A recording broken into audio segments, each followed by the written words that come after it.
కొంచెమైనా వరిపిండి వాడకుండా ఇలా జొన్న పిండితో చేగోడీలు ట్రై చేయండి. ఈవినింగ్ స్నాక్ కింద చాలా బాగుంటుంది. బయట నుంచి తెచ్చుకునే చేగోడీలాగే క్రంచీగా ఉంటాయి. దీనికోసం ముందుగా కడాయిలో ఒక అర స్పూన్ వాము వేసి కొద్దిసేపు వేయించి పక్కకు తీసేయండి. ఒకవేళ మీరు నువ్వులు వేసుకోవాలన్నా నువ్వులు కూడా సేమ్ అలాగే వేయించుకోవాలి. ఇప్పుడు అదే కడాయిలో 250 ml వాటర్ వేసి మరిగించుకోవాలి.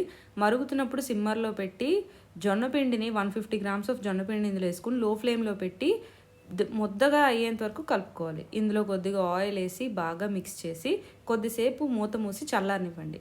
చల్లారిన తర్వాత ఒక బౌల్లోకి వేసుకొని దీనిలో మీకు సరిపడా ఉప్పు, ఒక స్పూన్ కారం, మనం వేయించుకున్న వాము వేసుకొని బాగా మిక్స్ చేసుకోవాలి. ఈ ముద్ద అనేది ఎలా ఉండాలంటే చపాతీ ముద్దలాగా సాఫ్ట్గా ఉండాలి. అప్పుడు వరకు బాగా నీడ్ చేయండి. చూడండి ఇలా. దీనిలో కొద్దిగా ఆయిల్ వేసి బాగా నీడ్ చేయాలి.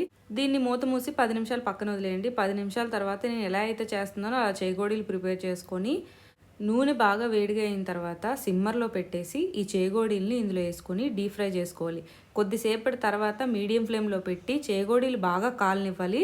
బాగా కలర్ చేంజ్ అయిన తర్వాత బయటికి తీయాలి. లేదంటే చేగోడీలు మెత్తగా ఉంటాయి. కొంచెం క్రచ్చిగా అయ్యేంత వరకు కాల్చుకోవాలి.